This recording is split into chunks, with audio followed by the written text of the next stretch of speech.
Vestibular de 2010, o FRR.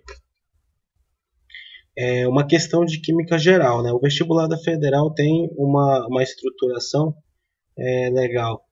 As três primeiras questões geralmente são questões acerca do tema de química geral, ou seja, o assunto que nós estudamos lá na primeira série. As próximas três questões, né? Ou seja, questão 4 a 6, é, geralmente são questões relacionadas à físico-química ou à química do segundo ano. E as três últimas questões são relacionadas à química orgânica. Né? Então, tem uma estruturação legal.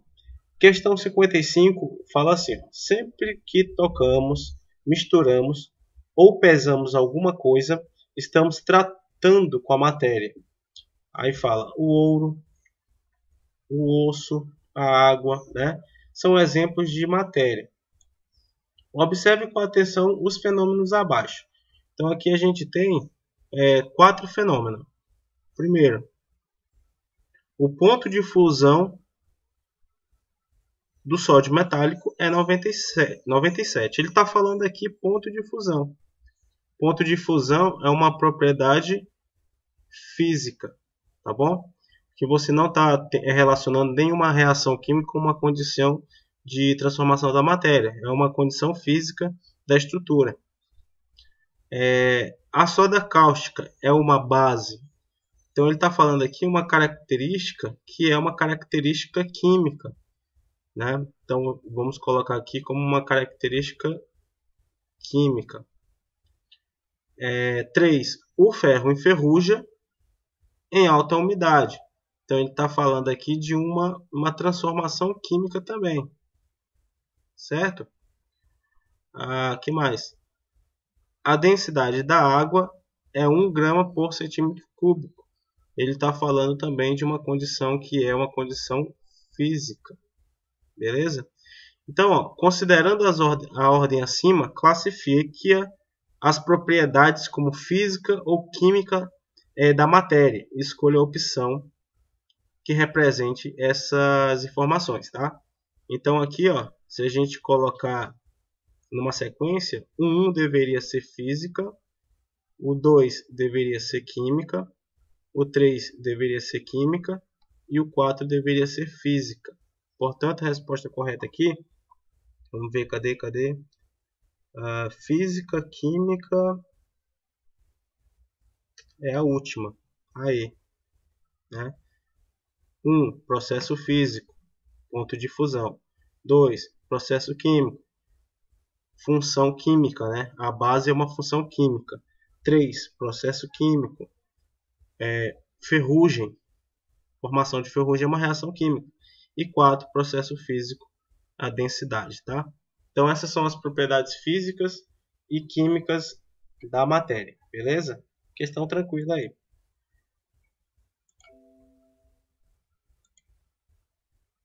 Vou salvar aqui, só um minuto.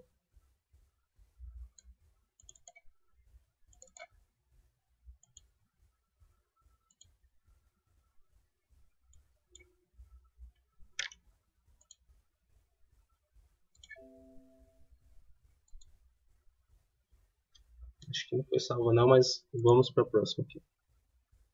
Vou adicionar outra imagem. Questão 56, né? Questão 56. Questão 56 também, química geral. Trata sobre os números quânticos. É um assunto que não tem caído muito, né, no vestibular, mas é um assunto importante. Nem todos os alunos estão atualizados com esse assunto, apesar de ser um assunto bem tranquilo, bem fácil também. Tá bom? Aqui fala o seguinte: a configuração eletrônica do átomo de oxigênio no estado fundamental é 1s2, 2s2 e 2p4. Considerando o último subnível dessa configuração eletrônica, assinale a única alternativa, né, que contém os valores dos números quânticos. Principal, eu quero o principal, o secundário, o magnético e o número quântico spin. Né? Para quem? Para o último elétron deste subnível. Se você já leu sobre isso, sabe que esses números quânticos, eles representam uma identidade de um determinado elétron, né, de um determinado elemento, átomo de um elemento. Esse elétron, ele tem 4 informações. São esses números quânticos. O principal significa que ele está em um determinado nível. Então, se você sabe aqui, ó, que os níveis de energia são 1, 2, 3, 4, 5, 6 e 7. Esses níveis, eles representam o nível da distribuição eletrônica, lá da tabela periódica, né? Você tem de 1s2 até 7p6. Então, você tem 7 níveis de energia. O subnível significa em que posição aquele elétron está. Se está no S, no P, no D ou no F, né? Então, por exemplo, o número quântico secundário, também chamado de azimutal, L, ele pode ser S com o número 0, ele pode ser P com o número 1, ele pode ser D com o número 2 e ele pode ser F com o número 3, tá bom? Isso vai depender da configuração. O número quântico magnético, o M, vai dizer em que orbital aquele elétron se encontra, né? A gente já sabe o nível, já sabe o subnível, agora vai saber em que orbital ele se encontra. Então, por exemplo, o S, ele tem um orbital. O P tem 3 orbitais, tá? Vou colocar aqui, ó, 2, 3. O D, 5 orbitais.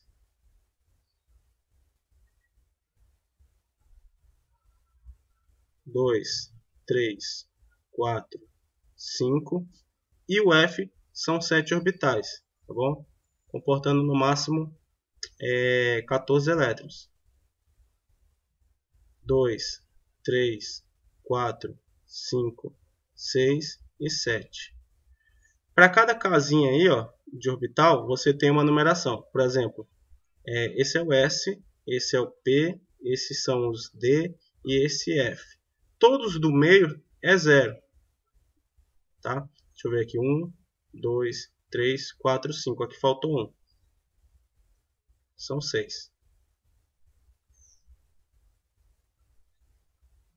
Todos do meio são 1, 2, 3, 4, 5, 6. Não, tá correto mesmo aqui.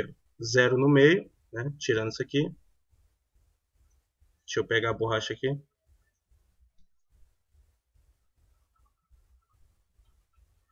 No subnível D são 10 elétrons, então são 5 orbitais, tá? Só corrigindo aí. E aqui também. Aí vem um detalhe, ó. O S só tem um 0, o P à direita é positivo, então ó, mais 1, à esquerda é negativo, menos 1.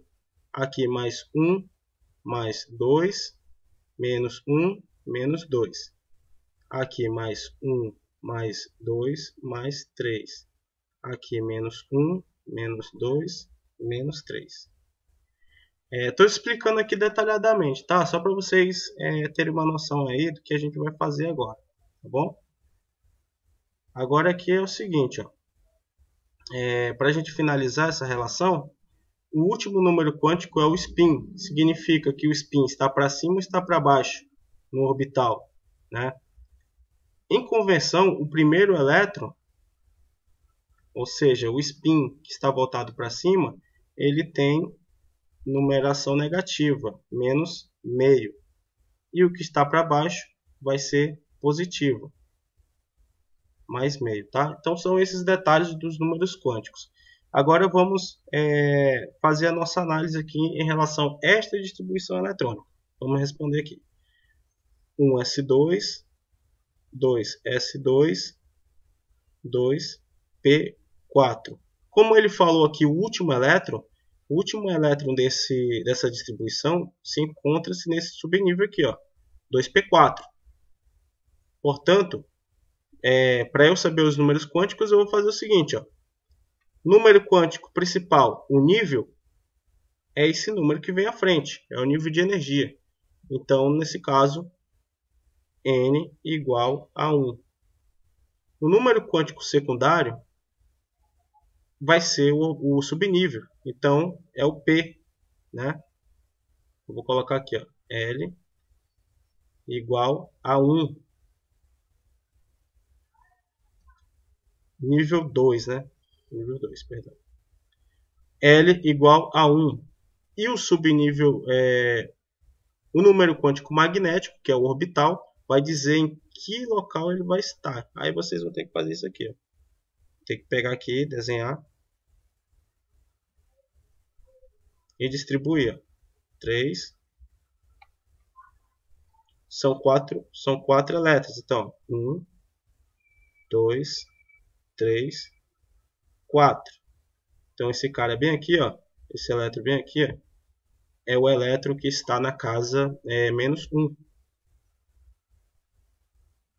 Vou colocar assim, ó, M, magnético, menos 1. E como ele está voltado para baixo, eu vou colocar ms de spin mais meio, tá? Então é isso aí. Resposta aqui para a gente finalizar. Resposta B, que diz que o nível é o 2. Eu tinha colocado 1 aqui, foi falta de atenção. É 2. O número quântico secundário é 1. A posição do orbital é menos 1. E o spin é mais meio. Tá bom? Então, resposta B. Beleza? Ficou um pouquinho grande aqui a explicação porque eu destrinchei detalhadamente para vocês, tá? Ao invés de só responder aqui e partir para a próxima. Achei interessante explicar todos os detalhes em relação a esse tipo de questão, tá? Pirâmide aqui, ó. E aí vamos para a próxima questão.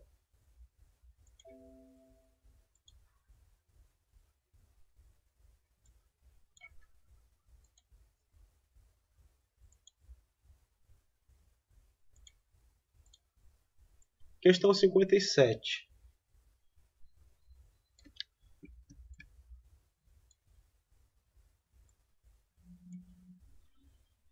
Questão 57 é uma questão de ligações químicas. Ele fala assim, ó, na formação do composto cloreto de cálcio, CaCl2, o cálcio perde quantos elétrons? É uma questão bem simples. O nível dela é bem elementar. São várias formas de resolver essa questão aí.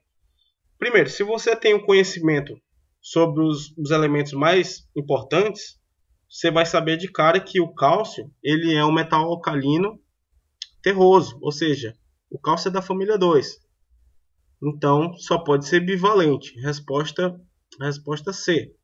Outra forma de saber isso aí é fazendo a distribuição eletrônica dele. Olha lá, 20 elétrons.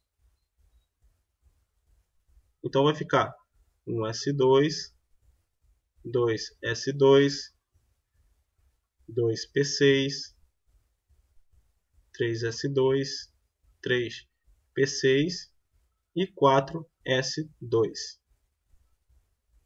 Quando eu faço essa distribuição aqui, eu vou saber que a camada de valência dele é essa aqui, ó, 4s2. E aí eu vou saber também que esse cara ele é da família 2.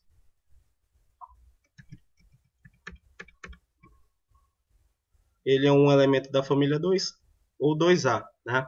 Então, logicamente que para atingir o octeto, ele precisa perder esses 2 elétrons aqui e ficar com esse subnível completinho. Logicamente que o cálcio, então, quando ele parte de uma condição elementar, Ca elementar, ele vai formar um cátion bivalente Ca2+, mais 2 elétrons. Outra forma de descobrir qual é a carga dele é utilizando aqueles conceitos de ligação iônica. Veja só, se você tem CaCl2, para saber a carga do cátion envolvido na questão, você só faz o quê? O cruzamento dos índices como carga. Então, ó, esse índice vem como carga do cátion E o índice do cátion, que no caso é 1, que não aparece, vem como carga do ânion. Portanto, aqui ó, você terá a formação ou a dissociação para a formação do cálcio 2+, porque o índice, ó, o índice do cloro foi como carga do cátion, que é o cálcio, e o índice do cálcio, que é 1, vai como carga do ânion, que é o cloro. Então vai ficar Ca2+, mais Cl-. Como são 2, vou colocar 2 aqui, tá bom? Então são várias formas de saber como resolver esta questão. Resposta C. Certo? Beleza, vamos para a próxima questão aí.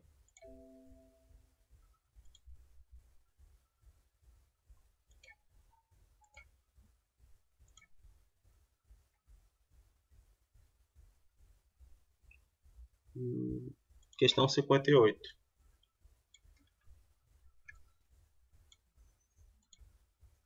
Questão 58 é aquela velha questão de fisicoquímica de soluções. Para você calcular a massa, a molaridade, é importante que você saiba da fórmula da molaridade. Tá? Então aqui, ó, nesse caso, o cloreto de sódio NaCl, né, é conhecido popularmente como sal de cozinha. Determine a massa. Então o que a gente tem que calcular? Massa deste sal.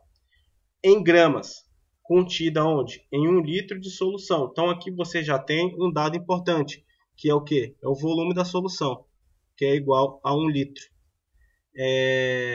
A concentração é 1 mol por litro. Então você também já tem outra informação da molaridade, que é igual a 1 mol por litro. 1 mzão, que é a mesma coisa que 1 mol barra litro.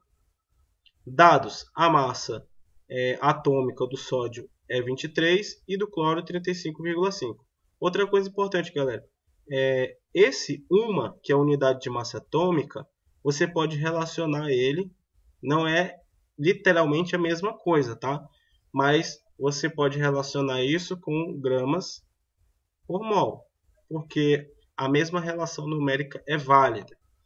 Então, nesse caso, qual a massa do soluto? Então, para isso, eu vou ter que utilizar essa fórmula aqui. Ó. Molaridade é igual a massa sobre a massa molar vezes o volume. Como a gente quer calcular a massa, nós teremos que fazer o seguinte: isola a massa. Massa, vou fazer um pouco maior aqui.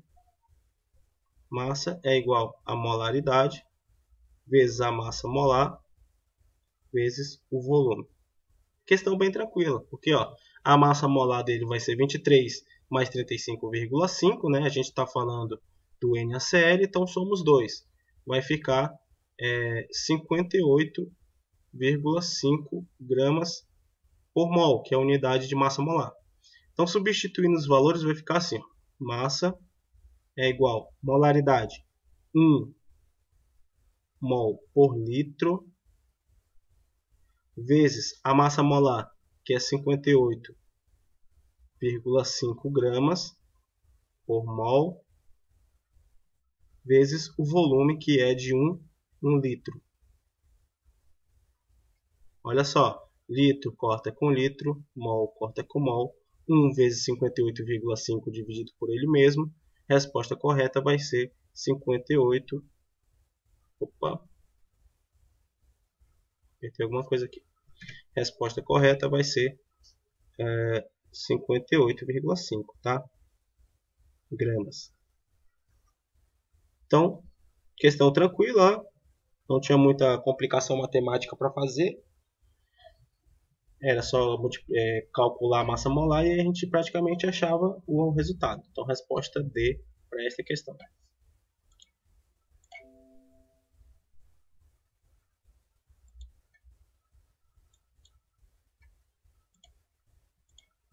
Próxima imagem vai ser a questão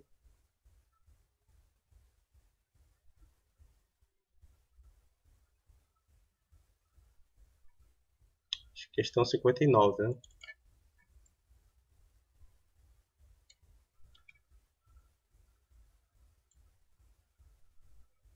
Questão 59. Esta questão 59 é uma questão de termoquímica, tá? E fala o seguinte: Um estudante de química chegou no laboratório e observou o escrito no quadro de duas reações de combustão a seguir. A primeira reação dizia que grafite, carbono grafite mais oxigênio forma CO2 com o ΔH, ou seja, variação de entalpia 94,1. Então vou chamar isso aqui de ΔH1. Depois, carbono diamante mais oxigênio produz CO2. Então vou chamar isso aqui de ΔH2, de menos 94,5. Logo após, chegou o monitor de química e perguntou para ele quantos quilocalorias por mol seriam necessárias para transformar grafite em diamante, certo? Observe a alternativa. Quando você tem duas semi-reações, cada um com seu ΔH, e você tem uma possível substância que é um reagente e a outra que pode ser o produto da sua reação, você vai ter que utilizar o que chamamos de fórmula de Hess, né? Ou seja, lei de Hess para esta situação. Tá? Então aqui eu vou utilizar essas duas semi-reações. Agora uma coisa que você tem que notar é a seguinte. Como ele quer transformar grafite em diamante, esse grafite aqui, ele tem que ser reagente, certo? Tem que partir dele. E o diamante tem que ser produto. Logo, eu tenho que inverter essa reação aí, Inverter a reação 2. Então vai ficar assim. Se eu vou inverter a reação 2, a primeira se mantém, vai ficar menos 94,1. E a segunda eu vou ter que inverter o sinal, vai ficar positivo, mais 94,5, certo? A lei de Hess diz que o ΔH de um processo tem que ser a somatória dos seus ΔH. Então vai ficar ΔH mais ΔH1 mais ΔH2 é o que estamos procurando. Então o resultado aqui vai ser subtrai o maior pelo maior, subtrai o maior pelo menor, conserva o sinal do maior. Então vai ficar aqui positivo, 0,4 unidade quilocalorias por mol. Resposta C. A equação global, eles não pediram aqui a equação global, tá? Mas eu vou fazer só para aproveitar a questão. Então vai ficar assim, carbono grafite mais oxigênio produz CO2. Eu vou inverter a segunda, então vai ficar oxigênio mais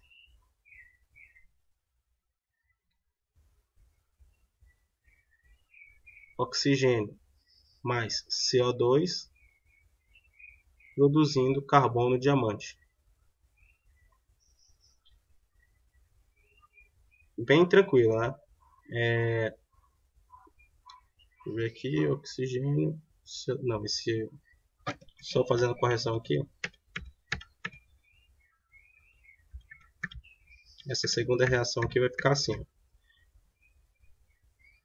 Detalhe, inverti CO2 produzindo, agora sim, oxigênio mais carbono diamante. Tinha colocado do lado errado. Agora eu vou cancelar, CO2 com CO2, lados contrários, oxigênio com oxigênio, lados contrários. Equação global resulta aqui em carbono grafite produzindo carbono diamante. Tá bom, galera? Só um detalhezinho a mais. Não precisava fazer isso aí se você tem essa visão de que tem que inverter um e depois somar essas variações de entalpia, então tá de boa, certo? Mas é basicamente isso aí, tá?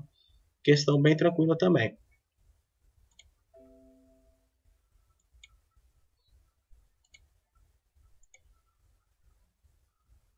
Adicionar a próxima imagem.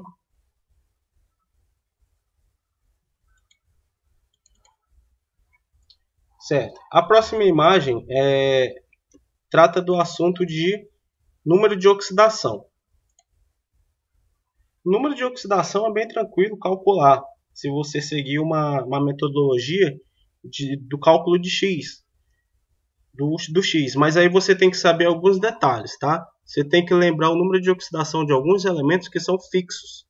Então, o oxigênio, que na maioria das vezes é -2, né? A família 1, que é 1.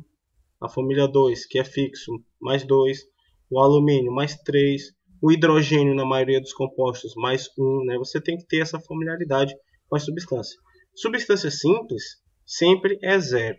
Então, por exemplo, aqui, nesse caso, para o HCl, ele quer saber a sequência de números de oxidação correta aí para o cloro.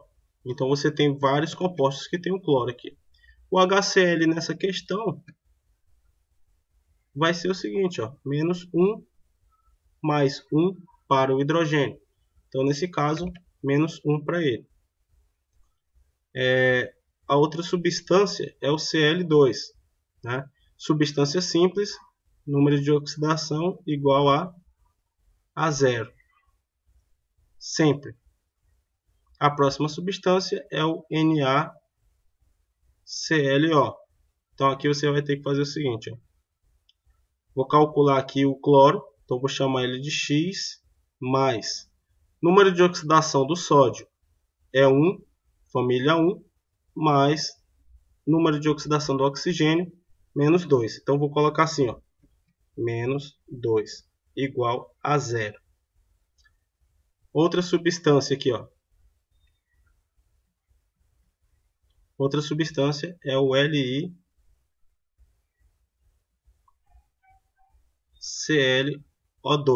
Né? Vou montar aqui o cálculo também. O cloro é o que eu quero calcular, então vai ficar X mais lítio, família 1, mais 1, 2 vezes -2, que é o oxigênio, igual a 0. Outra substância em questão vai ser o HClO3. E a outra substância é o HClO4.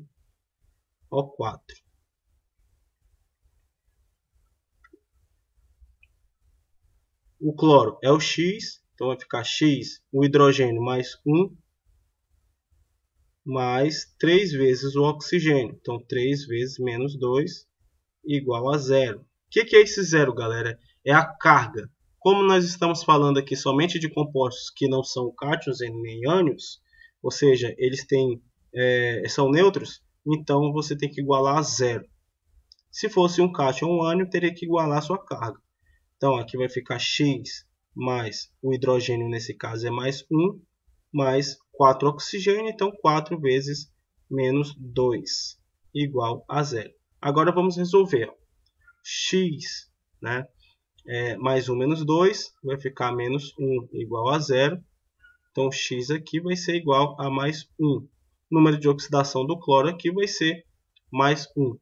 Nesse caso aqui vai ficar X mais 1, 2 vezes -2, -4, igual a 0. X mais 1 menos 4, -3, igual a 0. Então, X é igual a mais 3. Então, eu encontrei mais 3 aqui para ele. Nesse caso aqui, desse cloro aqui. Nessa outra substância vai ficar X.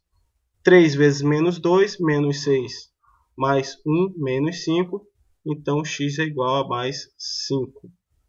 E nesse caso, 4 vezes -2, então vai dar -8, mais 1, vai ficar -7. Então, passando para o outro lado, X é igual a mais 7. Então, a sequência correta aqui, já dava para ter descoberto no início, né? Com -1 e com 0, que é a resposta A. -1, 0, mais 1, mais 3, mais 5, mais 7.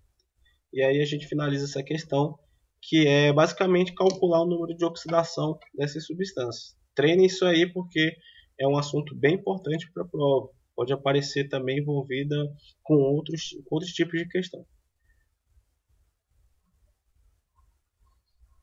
Vamos lá, vou puxar outra aqui.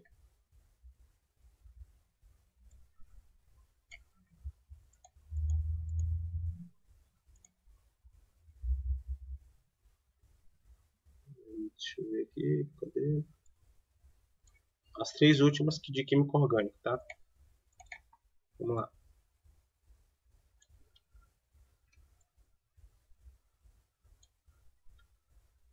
Pronto. Aqui é o seguinte. Nessa questão 61, com relação às reações 1, ele está falando aqui a reação 1 é essa que tem um anel aromático, e a reação 2 é que tem esse alceno. Tá em negrito aqui, mas é uma ligação dupla, tá? Dá para perceber pelo CH2 e CH2. É correto afirmar. Então ele quer saber que tipo de reação estarão presentes aqui, beleza?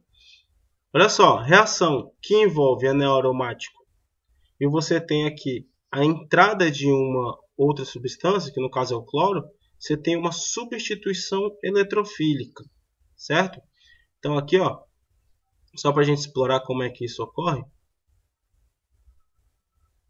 o anel aromático, que tem essas duplas ligações, quando reage com cloro, olha só, a dupla ligação vem, ataca aqui, quebra para cima do cloro, vai formar esse intermediário, né, que é um cátion. Aqui, ó, vai ficar uma carga positiva,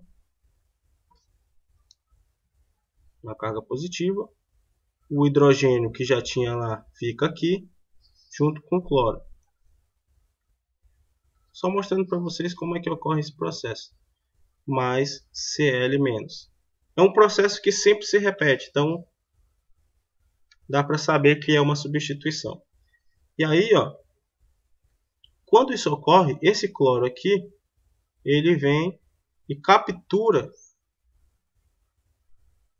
esse hidrogênio.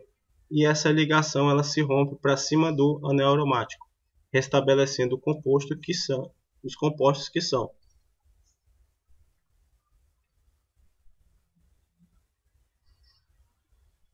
anel aromático, ou seja, cloro-benzeno mais HCl. De novo.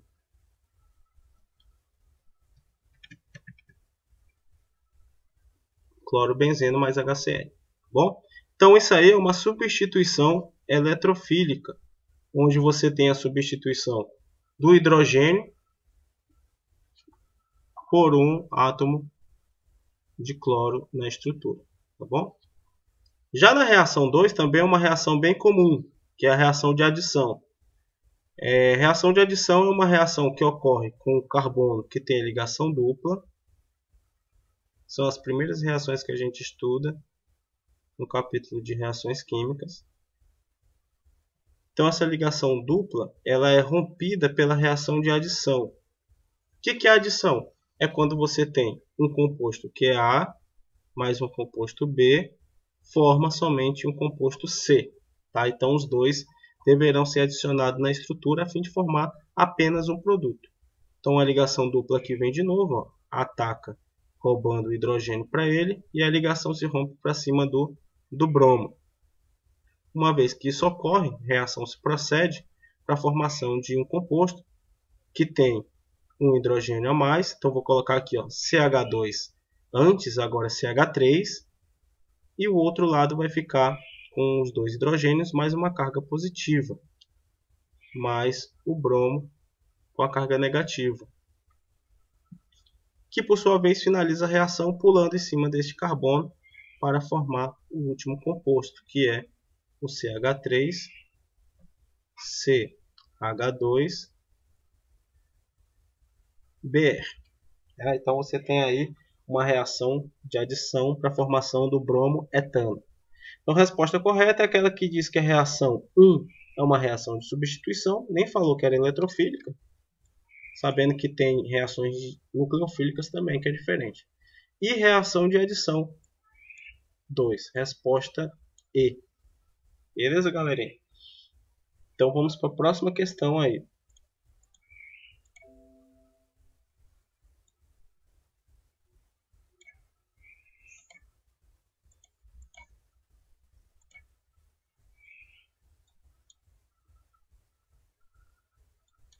Questão 62. É uma questão de isomeria. Questão de isomeria, tá? Vamos ver o que tem aqui nessa questão de isomeria. Quais das seguintes estruturas representam combinações isoméricas, ou seja, de isômeros constitucionais? Então você tem 1, 2, 3 e 4. Primeiro, para ser isômero, precisa ter a mesma fórmula molecular, ou seja, a mesma quantidade de carbono, de hidrogênio. Aqui no caso tem bromo, então a mesma quantidade de bromo. Então aí a gente já mata algumas questões contando a quantidade de carbono. Né? Aqui 1, 2, 3, 4, 5. No 2 você tem 1, 2, 3, 4. Já não é isômero deste. No 3 você tem 1, 2, 3, 4 e 5. Opa! E no 4 você tem 1, 2, 3, 4 e 5. Então, o que a gente conclui? Que este composto 2 aqui, ó, por apresentar um carbono a menos, não poderá ser isômero de jeito nenhum de 1, de 3 e nem de 4, que por sua vez apresenta a mesma quantidade de carbono. Então, ó, A já está errada porque tem 2. A B também já está errada porque tem 2. A C já está errada porque tem o 2. E a E já está errada porque tem o 2. Então, a resposta correta aqui é a resposta D. A fórmula molecular desses caras aí deve ser essa daqui, ó. C5. Vamos lá, quantos hidrogênios tem aqui? 1, 2, 3, 4, 5, 6, 7, 8, 9, 10 e 11. Então, aqui 1, 2, 3, 4, 5, 6, 7, 8, mais 3, 11. E esse aqui, 3 mais 3, 6, mais 3, 9, mais 2, 11. Então a gente finaliza a fórmula molecular com C5H11Br. Beleza? Resposta D. Questão tranquila também que faz a gente ganhar tempo no vestibular. E para a gente finalizar nossa aula, a última questão é aquela velha questão de funções orgânicas, tá? Vamos lá. Assinale a alternativa correta que indica as funções orgânicas presentes neste composto. Então aqui, ó, você tem um composto orgânico com algumas funções. Vamos lá. Oxigênio heteroátomo só pode ser um éter. Heteroátomo, né? Aquele oxigênio entre dois carbonos. Éter. Nitrogênio. Nitrogênio é ligado a carbonos, onde não é carbonila, você tem uma amina. Então, esse nitrogênio aqui, ligado a um radical. Né? Essa é uma amina, no caso, uma amina secundária, por apresentar um hidrogênio. Certo? Próximo. Carbonila secundária, cetona. Você tem a carbonila, que é secundária, ligados a dois radicais. Próximo. Nitrogênio ligado a uma carbonila, amida. Carbonila ligado ao nitrogênio, que pode estar ligado a radicais ou não, tá bom? E para a gente finalizar aqui, hidroxila ligada a carbono sp3, álcool, né? Então, nesse caso, o composto apresenta a função éter identificada amida identificada, amina identificada, álcool também presente e cetona. Beleza? Então, resposta B. Tranquilo, galera? Então, a gente finaliza aqui essa aula. Espero que vocês tenham aproveitado mais essas resoluções, tá? Vou salvar aqui e vou enviar para vocês no grupo. A prova, como vocês viram,